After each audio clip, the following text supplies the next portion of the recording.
fans of the Millionaire Matchmaker? Yeah! I'm a teacher, so millionaire? Yeah.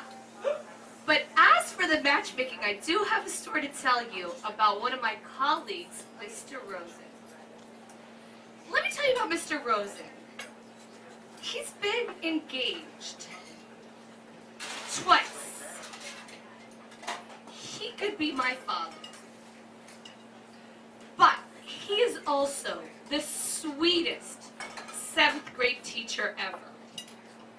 What other 46-year-old man would get a group of 7th graders excited to learn about genocide? Mr. Rosen, you got it. So, Mr. Rosen was a close friend of mine, and there were a lot of us teachers at the time, all single, and we used to go out for drinks. That's what single people do. So, I really hoped for the best for him, but sometimes you just never know. So, when you're that age, you're not sure. So, that day after a really long night of drinking, I went home for an even longer night of Facebook games. Only to find somebody from my daycare days, Miss Michelle, the music teacher. She liked alliteration. So Miss Michelle, the music teacher, had made a post, really wanted to meet some fine people, Lower Marion area. Yeah, not the place to do it. But I really thought that Miss Michelle, the music teacher, and Mr. Rosen, the genocide teacher, might have something going if I could finally get them to introduce each other. So, any of those Millionaire Matchmaker fans would tell you that there's something that does the picking. So I needed to make sure that his picker was on, so I went to go show Mr. Rosen the pictures of Miss Michelle, the music teacher. He was interested. All I had to do was take Miss Michelle, the music teacher, to our mixed-up night of drinking. I had a match, and I was going to put them together. They were going to be the best couple ever.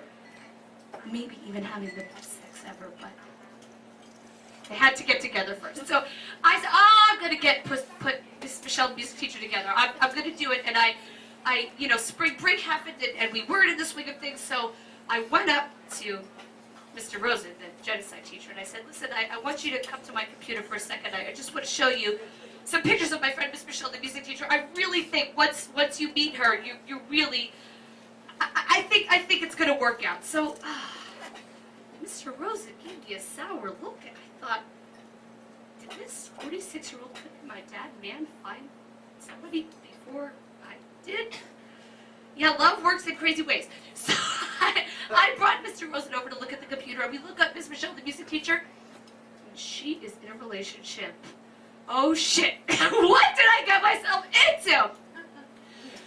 So I turned back to Mr. Rosen, and he's done.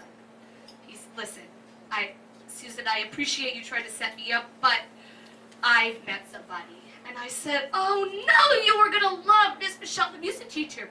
And he says, a music teacher?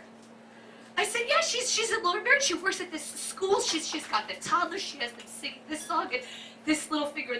Well, you don't need. Anyway, so he says, oh, I know her. We met a couple weeks ago on OkCupid. Things are going great. So much for the matchmaking. So we have another spring break happening at the school, and our, Mr. Rosen, he's just not participating in our nights out of drinking, and summer vacation happens, and I'm back to my old ways of drinking and Facebooking, and I go on Facebook, and Mr. Rosen, sure enough, I check out his relationship status. He's engaged to Miss Michelle, the music teacher. Oh my gosh, am I responsible for this setup? So August comes and we're in training, and I go back to Mr. Rosen and I say, Mr. Rosen, first of all, I want to congratulate you on your engagement. I have to know. I tried to introduce you to Miss Michelle, the music teacher.